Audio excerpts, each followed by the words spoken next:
ce Big Bang un peu personnel de ma vie. Je suis venu pour faire le Vendée. Les surfs qu'on peut faire sur nos bateaux, ce sont toujours des moments magiques, c'est ça qu'on va chercher. Là, c'est très émouvant de voir tous ces visages avec Jean-Marc Lavoux, mon préparateur mental. On s'est dit, il ne faut absolument pas que l'émotion te déborde et tous les regards de ces gens, tu vas les transformer en positif. C'est sûr que moi, le matin du départ, j'ai un petit déjeuner avec 600 personnes, les sponsors, la famille, les proches, les clients. Je dois dire que c'est forcément très émouvant et on sort pas vraiment indemne de ça, même si on dit on va fermer tous les tiroirs, on va faire de la météo et on va être complètement concentré.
J'ai réussi à me dormir, mais les premiers jours j'ai vraiment tout donné et un peu trop, c'est pas facile de bien réguler.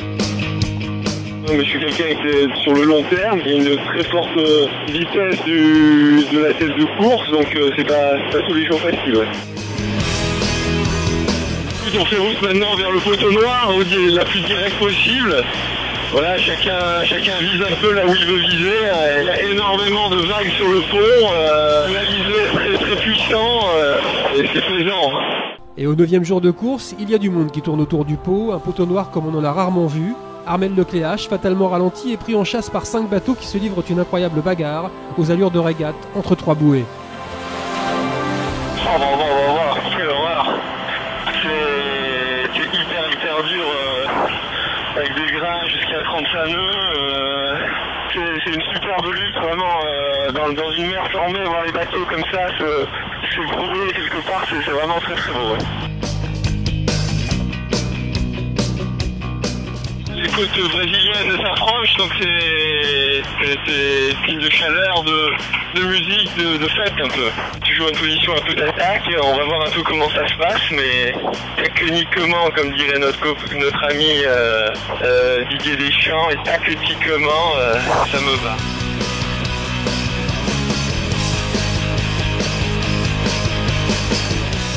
Déjà 2 semaines de course, et ça bat son plein. Là-bas, Armel Lecléache, juste un peu derrière à mon vent, on a François Gabard avec Massif. Et voilà. Et pour la peine, écoutez, je vais m'offrir un petit moelleux au chocolat. Bonne maman. Bon ça. Ciel bleu, une mer bleu marine et voilà, écoute, c'est sympa. Dès le début du Brésil, je m'étais plutôt positionné pour une stratégie un peu ouest. Elle m'a semblé intéressante à un moment, je l'ai prise, on va voir ce que ça va donner, ça vaut le coup d'être tenté de toute façon. Ouais.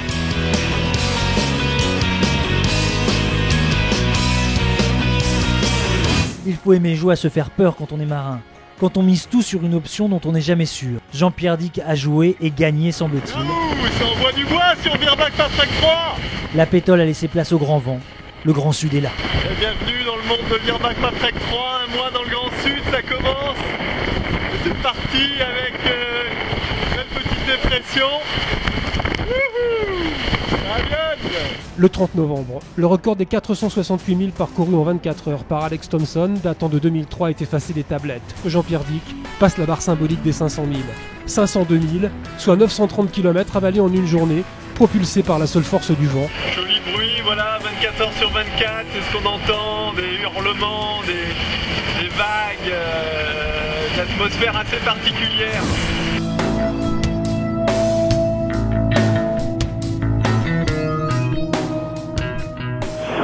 Il y a du vent, il y a beaucoup de mer, c'est sûr que c'est un peu inquiétant pour les bateaux parce qu'on les mène vraiment dans leurs extrémités, mais écoute, pour l'instant, ça va. Au bout d'une semaine d'Indiens, on est encore groupés, on est encore tous plutôt envie de se battre.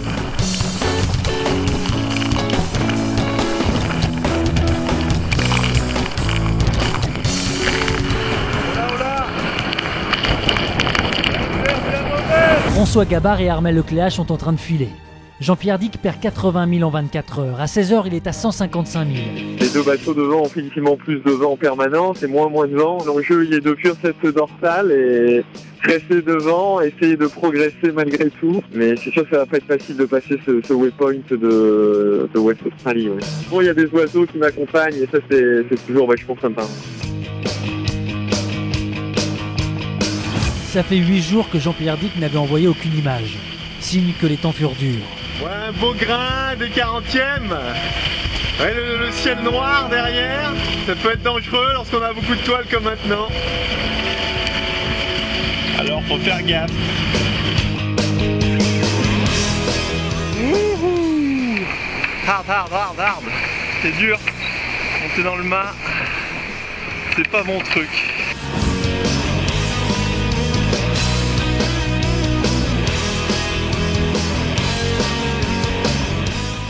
La mer est impressionnante, la mer est très formée, le vent est là, 32 nœuds, ça accélère et ça freine très vite aussi, c'est vraiment très impressionnant. Ouais. Voilà une ambiance bien sauvage ici dans les 40e pour fêter de très bonnes fêtes. Bonne fête de Noël, bon premier de l'an. C'est la fête, Noël, bonne fête à tous. Sur Beerback Patrack 3, c'est un grand menu avec foie gras bien sûr. Viande des grisons, et on fêtera ça bien sûr arrosé au champagne. Deuxième montée dans le mât, ça bouge trop ici. Regardez ce mât là, c'est incroyable. Trop dangereux, je redescends. Les choses ont changé parce que là je pense que nos amis Gabard et Lecléache là, je pense qu'ils vont vraiment bien ralentir et je vais pouvoir revenir de façon assez conséquente dans les jours qui viennent. Ça c'est pour moi une bonne nouvelle. C'est dur hein, parce que la vie pendant quasiment un mois dans son bateau, c'est l'humidité, l'eau est partout. Je souffre souvent des pieds parce qu'ils sont toujours dans un milieu, soit dans des bocs, on n'arrive jamais à vraiment soigner vraiment ses pieds. Belle et longue année 2013, que tous vos projets deviennent réalité. Et comme ici avec mes 12 camarades au jeu dans le Grand Sud, éclatez-vous bien.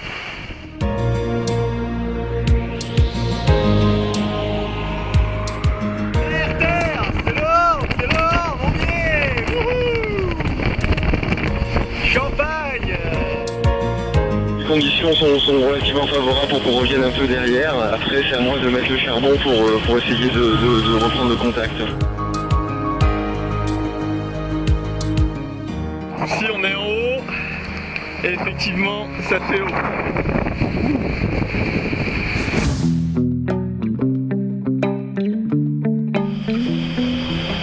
Petit livre, voilà, ça détend un peu l'esprit. Après 2 mois de course, on a besoin un peu de se relaxer.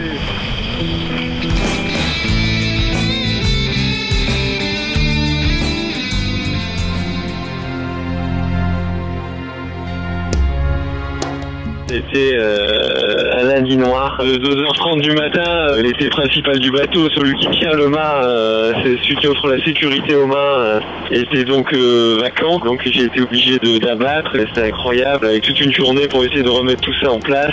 Je suis à peu près arrivé à faire quelque chose de satisfaisant, voilà, maintenant repartir. Jean-Pierre Dick a laissé la 3e place au profit d'Alex Thompson, qui a pris une option tout à l'ouest, touché plein de vent, mais jusqu'à quand?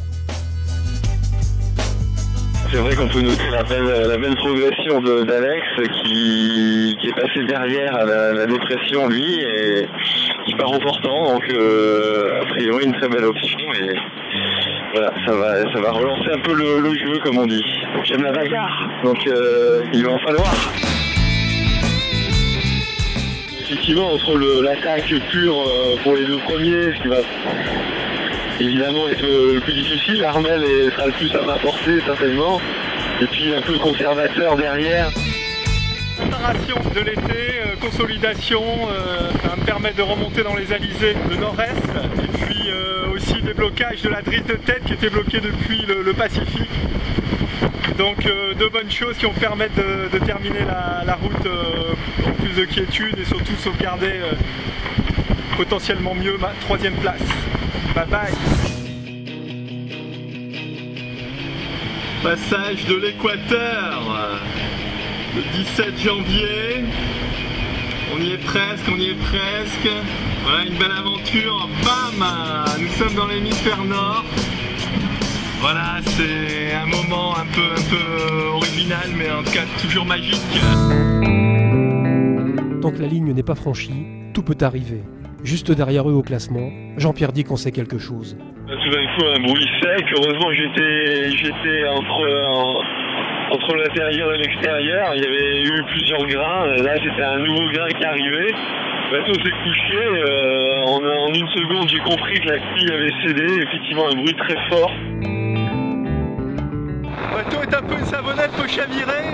Donc soit je continue jusqu'à Sabdolan en maniant le bateau avec prudence, faisant bien attention bien sûr aux dépressions de l'Atlantique Nord, soit j'abandonne ma 3e place ici aux Açores dans 2 jours.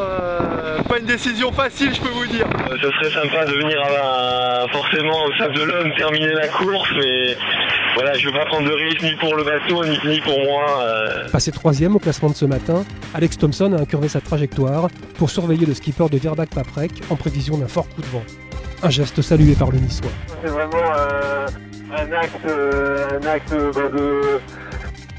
de courage quelque part, parce qu'il s'est dérouté, c'est pas facile, il est dans sa course aussi, et comme j'ai envoyé une petite photo pour lui dire que j'étais très fier de lui. Il y a du vent, il y a des vagues, et ça c'est un bon test pour le bateau, pour voir comment il réagit dans la mer. Et regardez comment ça se passe, une grande planche à voile, le test est passé, ça marche bien, le bateau reste bien droit, on fonce vers le Portugal. Là-bas, on verra si on continue. Ciao! Au moindre souffle d'air, je peux me coucher sur l'eau, donc bon. J'ai une philosophie un peu différente de voile. C'est sûr que je ronge un peu mon frein dans mon bateau là, mais c'est la vie. Mon vœu, c'est d'arriver. Maintenant, l'équation n'est pas facile. La décision que j'ai prise, c'est de m'arrêter dans un mouillage sur la côte espagnole, là, ça s'appelle Saint-Cyprian. Je vais attendre que le coup de vent en France passe, quoi. Hein. Journée assez ventée aujourd'hui. À bientôt. Bye bye Saint-Cyprian et son port industriel, merci pour l'abri. Et maintenant, en route pour les sables. Plus que 290 000 et c'est la quille. Wouhou!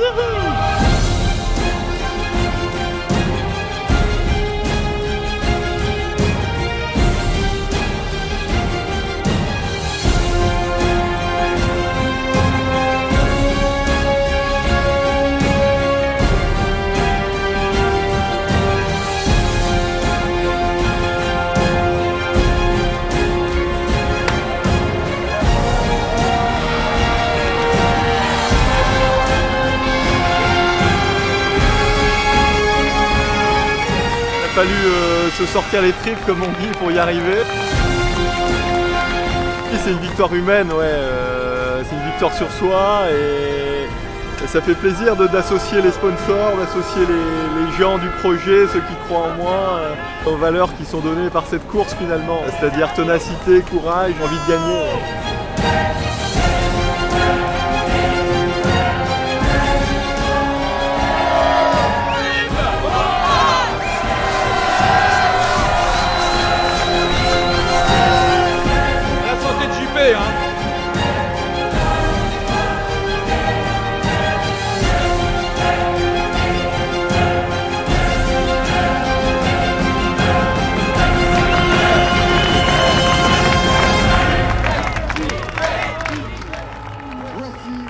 Ouais, il y a une transition incroyable et le sentiment le plus fort qui m'anime aujourd'hui, c'est la fierté d'avoir ramené mon bateau, mon Virbac Paprec 3 ici sur la ligne, parce que c'était pas joué d'avance. Ce sont des moments incroyables, ceux que j'ai vécus, et c'est cette course qui le permet, et c'est ce public aussi, ce suivi qui vous pousse, qui est magique. C'est vraiment une superbe course, parce que s'il n'y a pas la régate, il y a l'aventure, et il y a le fait de devoir se défoncer pour arriver ici au sable et voir tous ces visages.